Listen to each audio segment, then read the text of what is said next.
got interested in watching golf on television, and I watched those guys swing and hit the ball, and it seemed to me it was pretty effortless on their part. So I decided to give golf a try. My paralysis occurred about a month after I graduated from high school. I was in a motorcycle car accident, and it's been this way permanent for 50 years now. I converted over to being left-handed from originally being right-handed. So I had been playing other courses for a while before I started playing at Oxford Valley Public Course. And that's where the heart attack occurred. And based on other people's words who were there with me, I just went over onto the ground.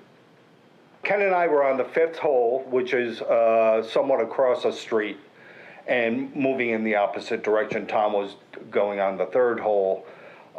There was a little bit of a commotion over there, and we noticed someone was down on the ground. And unfortunately, it happened to be Tom. Fortunately for me, my parents made me take a CPR course when I was a child. Well, I started to use that CPR on Tom. Levittown, Fairless Hills got there, thank God, and away we went from there. We put him in our ambulance, continued CPR. He was still in ventricular fibrillation. He was shocked approximately 9 times by us. CPRs continued throughout the call.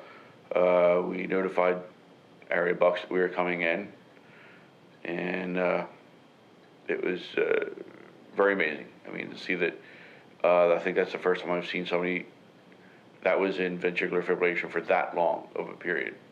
The key to, I think, this whole success is early CPR intervention and good teamwork by everybody involved. We arrived at the emergency room and turned the patient over to Dr. Emmerich and his staff. So Mr. Hosbach arrived at the emergency department after he was brought in by the rescue squad. Had been down approximately 20 minutes at that point in time and had no discernible rhythm, heart rhythm that is. We worked on him for approximately another 15 minutes with my team in the emergency department before we actually got a heartbeat back the first time. Brian had mentioned that he had been shocked 8 times in the field or 9 times in the field. Mr. Hosbach was shocked an additional 8 or 9 times in the emergency department as well.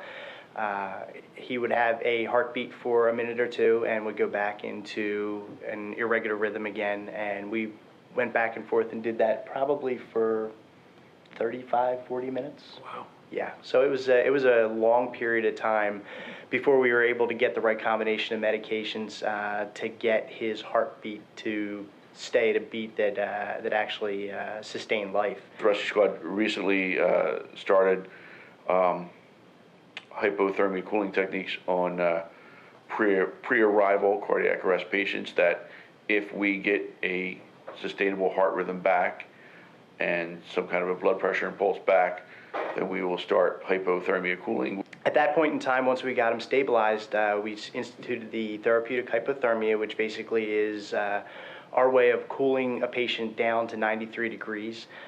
When we do that, it decreases all of the toxins that build up in someone's system, and it greatly increases their chance to survive an event like this. It's very, very unusual for somebody to basically be dead that long and to sit here next to me and have the discussions that we've had over the course of the last several weeks.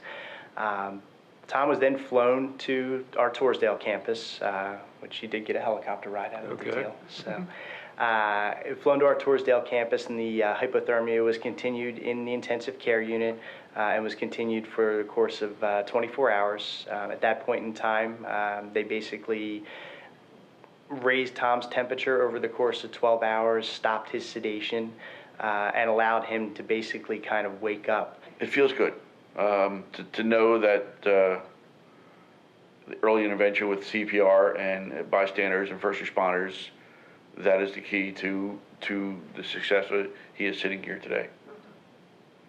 It was a team effort on, I think, on everybody's part. That's the key.